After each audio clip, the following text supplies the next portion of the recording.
ጀሪን ሙስጠፋ ነው የመረዘኝ፣ ሙስጠፋን መበቀል አለብኝ፣ አልለቀውም በማለት ለሜርሲ ትነግራታለች። ሜርሲም ደግሞ ከእሷ ራስ ላይ ወረድ እንድትልላት ስለፈለገች እና በሌላ ሰው ማማኘት ስለፈለገች እሱን መበቀል ነው ዋናው ነገር ትላታለች።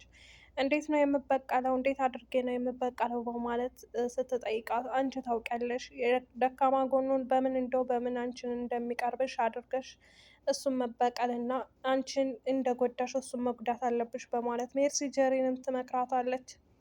ጀሪንም እውነትሽን ነው ጓደኛዬ፣ ይህንን ማድረግ አለብኝ። ልጅን እንዳሳጣኝ አምነንን የሚይዝበት አንድ ነገር ቢኖረኝ የነበረኝ እሱ ነበር፣ ልጅ ነበረ። ስለዚህ ልጅን ስላጣሁ አምነንን በምንም አይነት መንገድ ሊይዘው አልችልም። ስለዚህ አሁን አምነን ልጅ እንደሌለኝ ሲያውቅ ወደ ቤሪን ነው የሚሄደው። ቤሪን ደግሞ በጣም ተወደዋለች አውቃለሁ ትላታለች። ትሰሚኛለሽ ጀሪን፣ ቤሪን ምንም ቢሆን ምንም እሷ ጋር ሊመጣጠን አይችልም በማለት ሜርሲ ተናግራታለች ለጀሪ። ጀሪ እንግዲህ አምነን እንትናን ሙስጠፋን እንደምትበቀለው ሙስጠፋ ይሄን ያክል ጊዜ የት ሄዶ ነበረ? እኔ ደግሞ እሱ ከሄደ በኋላ እንዴት ይሄ ልጅ ሊወርድ ቻለ? በማለት ጥርጥር ትገባለች። ጥርጥር እንድትገባ ያደረጋት እንግዲህ ሚስቴ እንዴት ነሽ ልጠይቅሽ ነበር የመጣሁት። በዛ ላይ ደግሞ እንግዲህ እኔ ሌላ ልጅ ልሰጥሽ እችላለሁ በማለት እንግዲህ ጥርጣሬ አሳድሮባት ነበር እና ከክላስ የወጣው። እሷም እባክህን ተወኝ ከህይወት ይወጣልኝ በማለት እንግዲህ ሰድባው ነበረ። እሷ በዛ አጋጣሚ ያሰበችውና የመጣላት ሀሳብ ምንድን ነው? እሱ እዛ ቤት ስላልነበረ እሱ ነው ልጄን የገደለብኝ፣ እሱ ከወጣ እንዴት ልጄ ሊወርድ ቻለ የሚለው ቅንጭላቷ ውስጥ መጣ። ለሜርሲ ስነግራት ሜርሲም ደግሞ እሱ መበቀል አለብሽ አለቻት። ስለዚህ ሜርሲ ራሷ መርዛ ሰው ላይ አላከከች ጥፋቷን ማለት ነው። ስለዚህ አሁን ትኩረቱ ሙሉ ለሙሉ ወደ ሙስጠፋ ነው የምትሆነው ማለት ነው ጀሪ። እና ሜርሲ ደግሞ የሰጠችበትን ወይም የጠጣችውን ብርጭቆውን ፖሊሶቹ እንዳያገኙት ወይም ለምርመራ እንዳይሄድ እጇ አሻራ እንዳይወጣባት እንግዲህ የምትደብቅበት ቦታ አታ ግቢ ለግቢ ስትዞር እንደገና ደግሞ በየአበባው ስር ስታስቀምጠው እዛ ያገኙታል እያለች ደግሞ ተመልሳ መታ ደግሞ ችግኞቹ ውስጥ ስታስቀምጠው በር ሲንኳኳ እንግዲህ ማን እንደሆነ ሳታውቅ እየተቀበለበች አንድ ጊዜ ብርጭቆውን ከጉያዋ ውስጥ አንድ ጊዜ ከጃኬቷ ውስጥ እያስገባቸት እንደምትጥለው ግራ ቢያጋባትም ከጽዶቹ ስር መካከል ወርውራ አስቀመጠችው። ከዛም በር ሲንኳኳ በሩን ስከፍተው ወይዘሮ ዛህራ ናት። ወይዘሮ ዛህራ እንግዲህ ወደ ቤት ስትመጣ ወይዘሮ ዛህራ ቆይማ አንቺ ደግሞ ምን ስራ አተሽ ነው ግቢውን የምትሽከረከሪው? አለቻት። እንዴ የት አይተሽኝ ነው ግቢውን ስሽከረከር? በማለት መልስ ስትጠይቃት ዛህራም እኔ ካሜራ አንቺ እኮ በካሜራ እይታ ውስጥ ትገቢያለሽ አለቻት። ከዛም በመቀጠል እንግዲህ ወይዘሮ ዛህራ ችግር ተፈጥሯል። የምን ችግር? ቤሪን ልጇን አጣችው በማለት እንግዲህ ስትነግራት ወይኔ ልጄን በማለት ወይዘሮ ዛራ ወደ ቤት ትገባለች በድንጋጤ ማለት ነው። አሰላሙ አለይኩም ወራህመቱላሂ ወበረካቱ። ወደ የተከበራችሁ የቻናል ቤተሰቦች ሰላም ሰላም ብያለሁ። ውድ ክርስቲያን ወገኖች ለዚህ ቤት አዲስ የሆናችሁ ላይክ፣ ሸር፣ ሰብስክራይብ እያደረጋችሁ አበረታቱኝ። ለምታበረታቱኝ ደግሞ እጅግ ከልብ አመሰግናለሁኝ። እጅግ ከልብ ነው የማመሰግነው። ውድ ሀገር ልጆች፣ ውድ ኢትዮጵያውያኖች አመሰግናለሁኝ። ኢንሻአላህ ዛሬ የድር ድራማ ክፍል 23ን ይዤላችሁ መጥቻለሁኝ። ቪዲዮውን እስከ መጨረሻው ላይክ፣ ኮሜንት፣ ሸር፣ ሰብስክራይብ እያደረጋችሁ አበረታቱኝ ማለት ነው። የደወል ምልክቷን እንግዲህ በማጥቆር ጫን በማድረግ ማለት ነው ሁልጊዜ የምለቃቸው ቪዲዮዎች ወደ እናንተ እንዲደርሳችሁ ኢንሻአላህ ወደ ቪዲዮ ሊሄድና ማለት ነው። እንግዲህ ጀሪን ልጇን እንዳጣችው ለአቶ አምነን ዶክተሯ ትነግረዋለች። አምነን ትለዋለች። አቶ አምነን ወይ ዶክተር የምትነግረኝ አዲስ ነገር አለ? በሚያሳዝን ሁኔታ አምነን የሚያሳዝን ነገር ነው ይዤ የመጣሁት።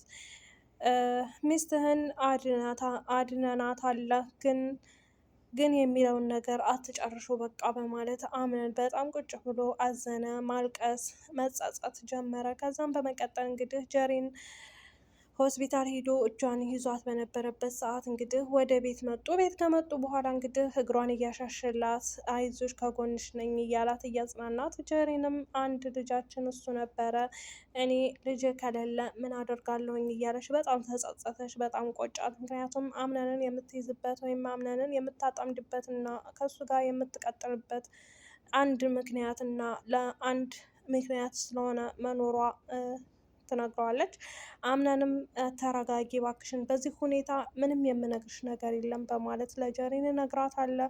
ከዛም እግሯን እያሻሽላት እያለቀሰችም አይዞሽ እያለ ከጎን ሆኖ እያጽናናት እንግዲህ ቤሪን በሩን ከፍታ ስትገባ ቀጥታ ያየችው የአምነን እጅ ጀሪን እግር ላይ ነበረ እግሯን እያሸላት። እሷም እንግዲህ ደብሯት እና ቅር ብሏት ከዛ ክላስ እንግዲህ እህቴ አንቺ ገና ወጣት ልጅ ነሽ፣ ገና ብዙ ነገር ይጠበቅብሻል። ስለዚህ ልጅ ደግሞ ወደፊት ይመጣል፣ ዋናው አንቺ ደህና መሆንሽ ነው ትላታለች። እንደዛ ነው ቤሪን፣ እንደዛ ይሆናል ብለሽ ታስቢያለሽ በማለት ጀሪን ስትጠይቃት፣ አዎ እህቴ ሁሉም ነገር ይስተካከላል፣ አንቺ ብቻ ደህና ሁኚ ትላታለች። ከዛ ቁጭ ብላ እያወራች በነበረበት ሰዓት ወይዘሮ ዛህራ በሩን ከፍታ ስትመጣ ልጄ ይሄ መፈጠሩ በጣም አዝናለሁኝ፣ ግን ዋናው ደግሞ አንቺ ደህና መሆንሽ ነው፣ ፈጣሪ አልፈቀደው ሆኖ ነው ትላታለች።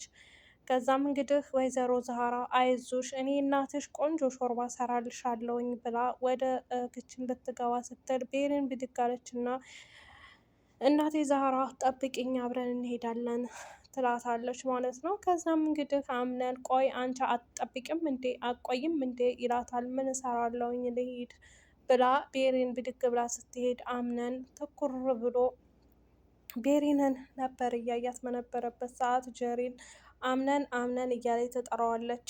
አቤት ጀሪን ብሎ ይነግራት ዘወር ይላል።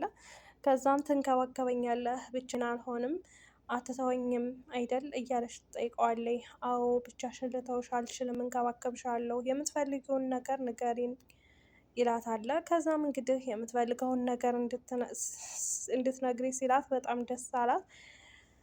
ከዛም በመቀጠል እንግዲህ አምነን ቤሪን ተቆጥታ እንደነበረ ስላወቀ ተከታትሏት ወጣና ከሳሎኑ ላይ ከደረጃ እንደወረዱ እንቅ አድርጎ ይስማታል ማለት ነው። ከዛም ሜርሲ ከጀሪን ክላስ ወጥታ ታገኘዋለች። ሚስትህን ተንከባከባት፣ ብዙ ነገር አሳልፋለች፣ ልጇን አታለች፣ ብቻዋን ነው ያለችው፣ በልግባና አጽናናት ትለዋለች። ከዛም እሱ እውነትሽን ነው አክስቴ ብሎ ይገባል ማለት ነው። ከዛም እንግዲህ ሜርሲ አሁንም ቢሆን መከታተሏን አላቆመችም። እሷ ጋር ሄደና ጀሪን ጋ አውርቶ ምናምን ከጨረሰ በኋላ ወደ ውጭ ሲወጡ ቤሪን ምንም ለሱ እኔ እንድጎዳኝ አልፈልግም፣ የራሴን ህይወት ልኖርበት እባክህን በማለት እንግዲህ ትጠይቀዋለኝ። ከዛ በረንዳ ላይ ቁማ በነበረበት ሰዓት እሱም ጀሪንን አጽናንቶ ሲወጣ ቤሪን በረንዳ ላይ ያገኛታል። ከዛም በመቀጠል እንግዲህ ወይዘሮ ሜርሲ በር ተለጥፋ ስታያቸው እሱም ሄድና እኔ ሳልፈልግ ምንም አይነት ነገር የምታደርገው ነገር የለም በማለት ቤሪን ጋር ሲጨቃጨቅ እሱ ብድግ አለና አሁንም በድጋሚ ሲስማት እንትና ሜርሲ የኔ ያጎቴ ልጅ ይሄንን የወንድሜ ልጅ በቃ ለየለህ ማለት ነው አብዳል ማለት ነው እያለች እንግዲህ በድንጋጤ በሩን ይዛ መቆም ጀመረች። እንግዲህ አቶ አምነንና ቤሪን አሁን ላይ አምነን የልጁን መሞት በቤሪን ይረሳዋል። ጀሪን ግን የልጇን መሞት ደግሞ በማን ትረሳዋለች? በጣም ከባድ ነው። ምክንያቱም ሳይወዳት ሳይዋደዱ እሷ ብቻ እየወደደችው ነበረ በልጅ አስሬ አኖረዋለሁ ያለችውና ያቀደችው። እንደዛም ሆኖ ግን ያቀደችው እቅዷ አልተሳካላትም። በጣም ያሳዝናል። ምክንያቱም ይቺ ምስጥ የሆነች ሜርሲ እንግዲህ ሌላ ሰው ገላለሁ ብላ ባልታሰበ አደጋ እንግዲህ እሷን እንደዛ ማድረጓ ልጇን አስወረደችባት ማለት ነው። በጣም ያሳዝናል። ምክንያቱም አሁን ጀሪ ማንንም የምታምነውም ሆነ ማንንም ይዞሽ ከጎንሽ ነን የሚላት ሰው የለም። አምነንም ቢሆን ለትንሽ ጊዜ እንጂ ከተሻላትና ራሷን ከሆነች ዘወር ብሎ አያያትም። ምክንያቱም ቤሪን በጣም ይወዳታል። ከቤሪን ጋር አብሮ መኖርን አብሮ መቀጠልን እና ከቤሪን ጋር ብዙ ህይወትን መኖርን የሚፈልግ ልጅ ነው።